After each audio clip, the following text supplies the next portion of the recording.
កាន់តែក្តៅហើយរុស្ស៊ីបញ្ជូនយន្តហោះទម្លាក់គ្រាប់បែកនុយក្លេអ៊ែរទៅអាកតិចក្រោយស្ថានភាពតានតឹងជាមួយ NATO ឧបត្ថម្ភធំដោយខ្ញុំជ្រើសរើស XO 55i+ តែប៉ុណ្ណោះ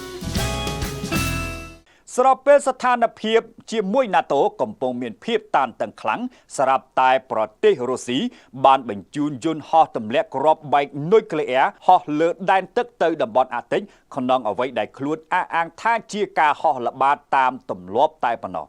តាមការផ្សាយរបស់ RT ដែលដកស្រង់ប្រភពពីក្រសួងការពារជាតិរុស្ស៊ីនៅថ្ងៃអង្គារទី23ខែមិថុនាឆ្នាំ2026យន្តហោះ Tu-160 បានធ្វើបេសកកម្មហោះហើររយៈពេល16ម៉ោងលើតំបន់អាកតិចដែលលាតសន្ធឹងពីប្រទេស Norway អ៊ីស្លង់ទៅដល់កោះ Greenland ដោយមានការអមដំណើរដោយតំណាងយន្តហោះចម្បាំង MiG-31 ទៀតផងក្រសួងបញ្ជាក់ថាក្នុងអំឡុងពេលនោះក៏មានការធ្វើសមយុទ្ធចាក់សាំងយន្តហោះនៅលើអាកាសផងដែរហើយបេសកកម្មនេះគឺធ្វើឡើងលើដែនទឹកអព្យាក្រឹតនៃសមុទ្រ Barents និង Norway ដោយស្របច្បាប់អន្តរជាតិការហោះហើររបស់យន្តហោះទម្លាក់គ្រាប់បែកនុយក្លេអ៊ែររុស្ស៊ីកើតឡើងចំពេលស្ថានភាពរវាងទីក្រុងមូស្គូនិងអង្គការ NATO ឈានដល់កម្រិតតានតឹងខ្លាំងជុំវិញបញ្ហាសង្គ្រាមនៅអ៊ុយក្រែនអគ្គលេខាធិការអង្គការ NATO លោក Mark Rutte បានប្រកាសគាំទ្រសិទ្ធិរបស់អ៊ុយក្រែនក្នុងការវាយប្រហារលើគោលដៅយោធាជ្រៅជ្រៅក្នុងទឹក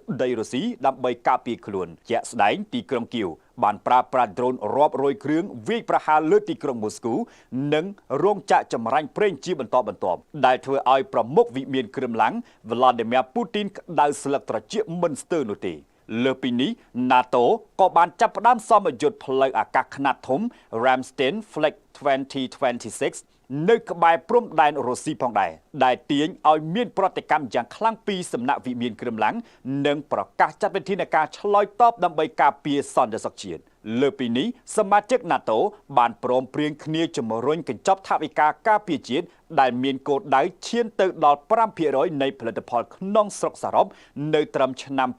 2035ដើម្បីទប់ទល់នឹងអ្វីដែលពួកគេហៅថាជាការគំរាមកំហែងរយៈពេលវែងពីរុស្ស៊ីកត្តាទាំងប៉ុន្មានខាងលើនេះហើយដែលធ្វើឲ្យស្ថានភាពជាមួយទីក្រុងមូស្គូឈានដល់កម្រិតមួយដែលអាចនិយាយបានថាប្រៀបបានទៅនឹងគ្រាប់បែករងចាំតែថ្ងៃផ្ទុះតែប៉ុណ្ណោះ